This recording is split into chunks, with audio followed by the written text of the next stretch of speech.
Assalamualaikum warahmatullahi wabarakatuh. Perkenalkan, nama saya Jamila, saya dari program studi ekonomi syariah semester 6. Pada kesempatan kali ini saya akan menjelaskan materi tentang jenis-jenis penelitian, yang mana video ini akan saya buat untuk memenuhi tugas mata kuliah metodologi penelitian yang diampu oleh Bapak Dr. Al-Ma'rif M. Hum. Nah, baiklah teman-teman. Yang pertama saya akan membahas tentang penelitian eksperimen. Nah, apa itu penelitian eksperimen? Penelitian eksperimen adalah jenis metode penelitian ilmiah yang mana penelitian ini melakukan percobaan untuk mengumpulkan data yang sistematis dan relevan dengan tujuan penelitian. Dalam penelitian ini, penelitian mengontrol dan memanipulasi variabel-variabel tertentu untuk melihat dampaknya terhadap variabel lainnya.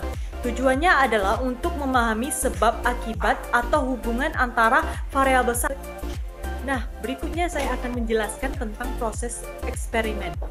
Yang mana proses penelitian eksperimen melibatkan beberapa langkah. Yang pertama yaitu penelitian perencanaan dan perencanaan eksperimen dengan menentukan variabel-variabel yang akan diteliti dan bagaimana cara mengontrolnya. Hasil dari penelitian eksperimen dapat digunakan untuk menguji hipotesis atau teori serta memberikan bukti empiris yang kuat tentang hubungan sebab akibat antara variabel-variabel tertentu. Oleh karena itu, penelitian eksperimen biasanya digunakan oleh ilmu-ilmu lainnya seperti ilmu fisika, biologi, dan psikologi, di mana ilmu tersebut mendapatkan pemahaman yang lebih mendalam tentang fenomena alam atau perilaku dalam melakukan teknik ilmu eksperimen atau penelitian eksperimen.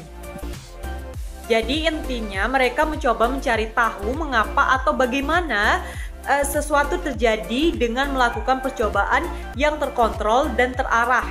Misalnya dalam bidang biologi, para penelitian mungkin melakukan eksperimen untuk melihat bagaimana jenis makanan yang berbeda pengaruhnya terhadap pertumbuhan tanaman.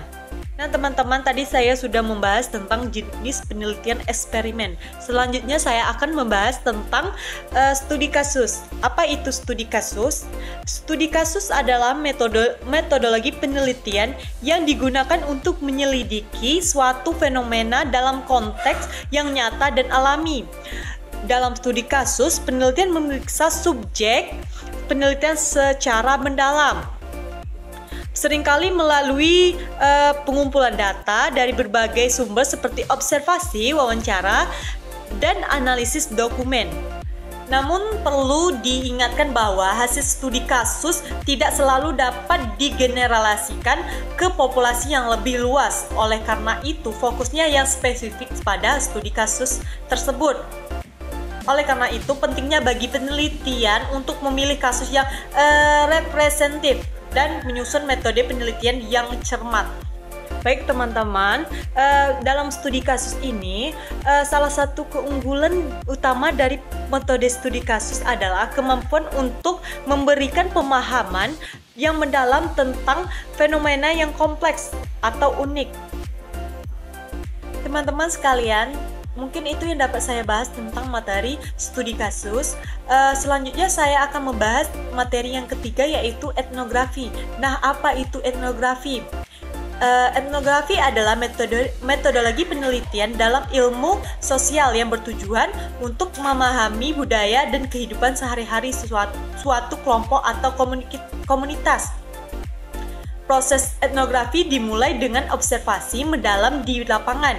Jadi teman-teman, proses etnografi itu yaitu proses di mana kita mengobservasi situasi yang berada di lapangan, seperti kita meneliti dengan mengamati, berinteraksi, dan mendokumentasi segala sesuatu yang berproses di lapangan.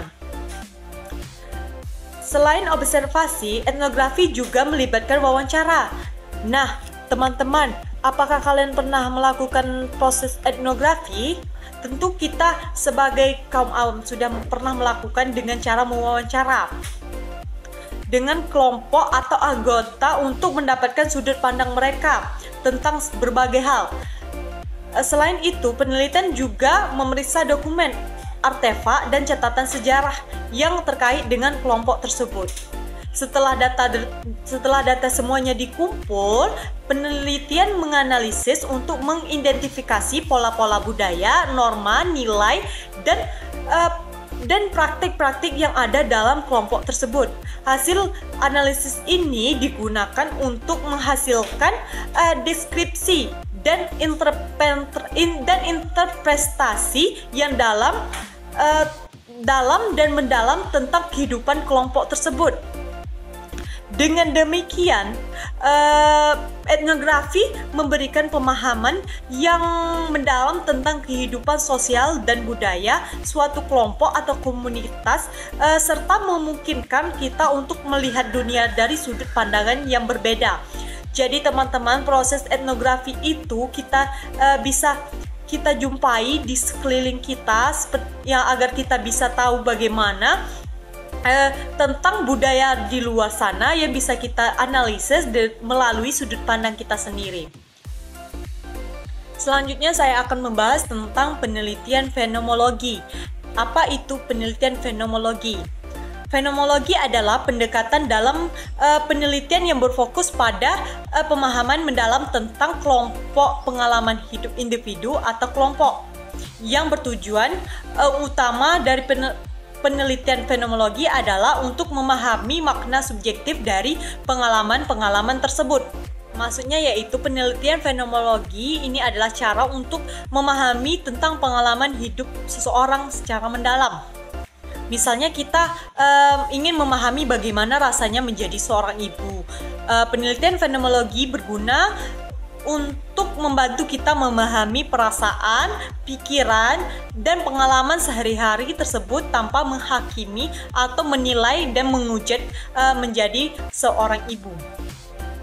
Proses penelitian fenomenologi ini dimulai dengan menemui orang-orang yang memiliki pengalaman yang ingin kita pelajari. Misalnya ibu-ibu baru yang ingin kita pahami pengalamannya. Kemudian kita melakukan wawancara. Kita melakukan wawancara dengan mereka secara mendalam, bertanya tentang perasaan mereka, tentang pikiran mereka, dan pengalaman-pengalaman mereka sebagai seorang ibu baru. Setelah wawancara, kita menganalisis informasi yang kita dapatkan untuk mencari pola-pola atau tema-tema umum dalam pengalaman mereka.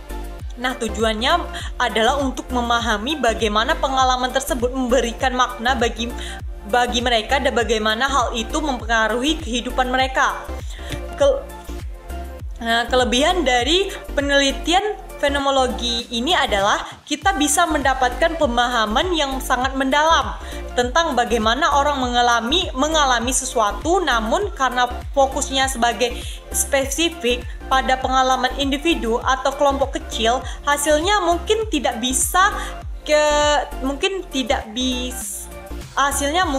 tidak bisa digunakan untuk menyimpulkan tentang semua orang atau situasi yang sama.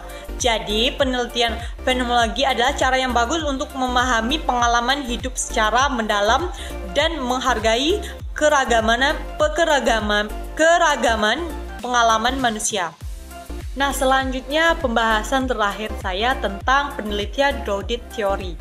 Nah, apa itu penelitian grounded theory? Grounded theory adalah metode penelitian kualitatif yang digunakan untuk mengembangkan teori dari data yang dikumpulkan.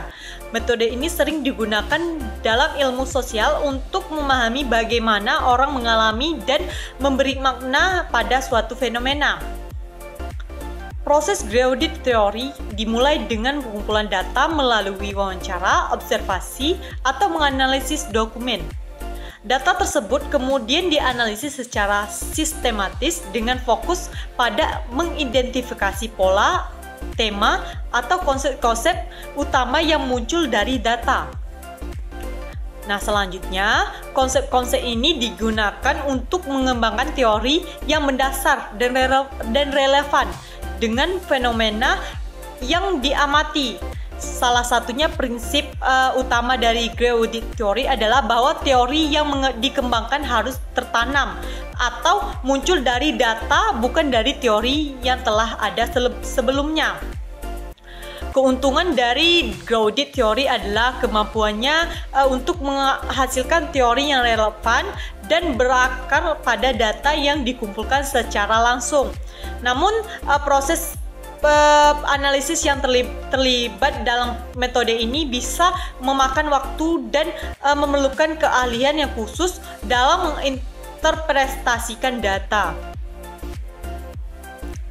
Demikian, grounded theory merupakan metode yang kuat untuk mengembangkan pemahaman yang mendalam tentang fenomena sosial dengan memastikan bahwa teori yang dihasilkan sesuai dengan realitas yang ada. Dari kelima jenis penelitian tersebut dapat disimpulkan bahwa satu penelitian eksperimen adalah metode penelitian ilmiah di mana penelitian melakukan percobaan untuk mengumpulkan data yang relevan dengan tujuan penelitian. Tujuannya adalah untuk memahami sebab akibat atau hubungan antara variabel satu dengan variabel yang akan diteliti.